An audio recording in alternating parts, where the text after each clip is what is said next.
Ce lundi 3 janvier 2022, c'est la reprise du chemin de l'école après 2 semaines de congé.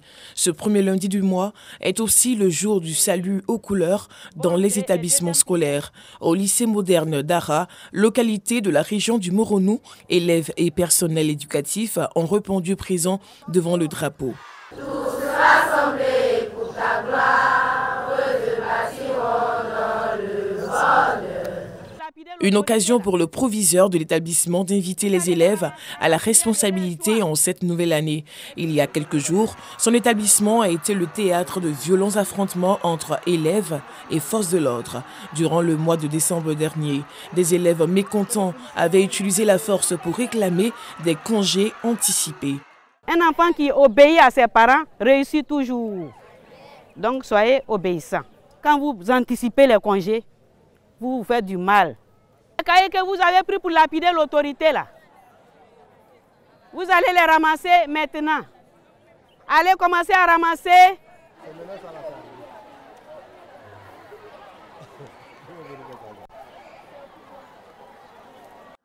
Quand arrive 7h30, les élèves rejoignent leurs différentes salles de classe pour recevoir les premiers enseignants du jour. C'est le cas dans cette classe de 3e.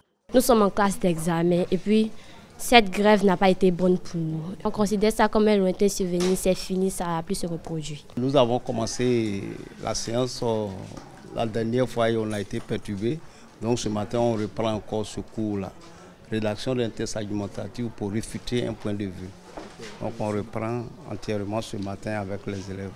Pour la rentrée des classes en ce début d'année à Ara, les forces de l'ordre ont été mises à contribution pour la sécurisation des établissements scolaires. Autorités municipales et chefs traditionnels ont quant à eux sillonné les différents établissements de la localité dont les cours avaient été arrêtés par la force en décembre dernier avec un seul objectif, sensibiliser les élèves à l'importance de la discipline.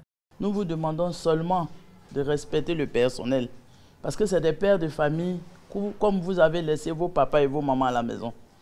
Aujourd'hui, quand vous vous mettez à lapider Madame le proviseur, elle aussi, elle a des enfants. Est-ce que c'est joli? Quelqu'un qui vient vous apprendre le savoir, vous le lapidez. Donc, on ne veut plus de ça à l'école d'Ara. Nous voulons que Ara soit cité en exemple en Côte d'Ivoire. La discipline à l'école demeure une préoccupation majeure pour les autorités ivoiriennes. C'est pourquoi 70 élèves fauteurs de troubles avaient été conduits au centre de service civique de Bambresso pour 2 semaines de formation au civisme et à la citoyenneté avant d'être relâchés le dimanche 2 janvier afin de leur permettre de reprendre les cours ce lundi. 2 plateaux vallons, commune de Cocody, il est 8h. Chers Ivoiriens, le pays nous appelle. Salut aux couleurs pour débuter la journée. Nous sommes devant le siège du bureau ivoirien du droit d'auteur Burida après les civilités, l'heure du grand bilan de l'année écoulée. En faisant ses vœux pour la nouvelle année, le directeur général a profité pour annoncer les grands changements qui vont s'opérer dans son administration. Comme vous le constatez, le travail a bel et bien repris au Burida. Et aujourd'hui, il était question de nous présenter les vœux mutuellement et de féliciter surtout les services parce qu'ils se sont distingués, se sont très bien distingués dans l'accomplissement de leurs différentes tâches. Comme vous l'avez constaté d'ailleurs, le bâtiment est devenu très vétuste, très délabré, qui est un risque pour la santé des travailleurs. Et donc, nous devrons partir. Le processus d'appel d'offres doit s'achever certainement ce soir ou demain avec le choix de l'entreprise qui sera chargée de réaliser donc les travaux. Le constat est le même au siège de la Direction générale du commerce et de l'industrie, toujours au Vallon. Ici, l'effectif est au complet et s'attelle à leur devoir. Le directeur général se réjouit de la reprise du travail dans son entreprise et met un point d'honneur au respect des mesures barrières contre la Covid. C'est la reprise au niveau de l'administration publique. Les agents sont à leur poste. Les directeurs, les sous-directeurs, les chargés d'études comme les secrétaires, chacun est à son poste donc pour faire son travail parce que c'est la reprise. C'est le lieu pour nous d'exhorter nos collaborateurs à respecter toutes les mesures barrières donc, qui sont édictées par le gouvernement et à faire en sorte que tout en étant à leur poste, on puisse être respectueux, voilà, de ces mesures pour éviter d'être soi-même contaminé et de contaminer les autres. Du côté de la radio-télévision ivoirienne, RTI, on parle plutôt de continuité parce que la télévision et la radio ne s'arrêtent jamais. Selon les agents, cette nouvelle année, plein de surprises sont réservées aux auditeurs et aux téléspectateurs. On est gonflé encore à bloc pour produire le meilleur de nous-mêmes comme on a toujours fait. Nous, on va mettre de la célérité dans notre exploitation afin qu'il y ait réellement de l'automatisme et tout cela par rapport à l'enchaînement de nos éléments, pour que la télé soit beaucoup plus fluide, beaucoup plus câline à regarder. Ce lundi marquait la reprise des activités après les fêtes de fin d'année et les administrations publiques, dont les grandes majorités n'ont pas été en marge de ce retour aux affaires.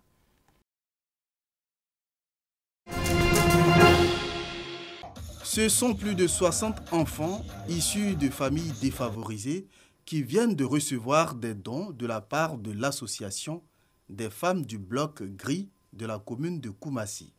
Ces dons visent à donner le sourire aux enfants et aux familles. Nous avons voulu donner de la joie au cœur des enfants.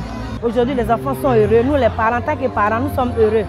Les bénéficiaires saluent ce geste de l'association des femmes du bloc gris de la commune de Koumassi. Plusieurs quartiers de la commune de Koumassi seront bientôt visités par l'association des femmes du bloc gris.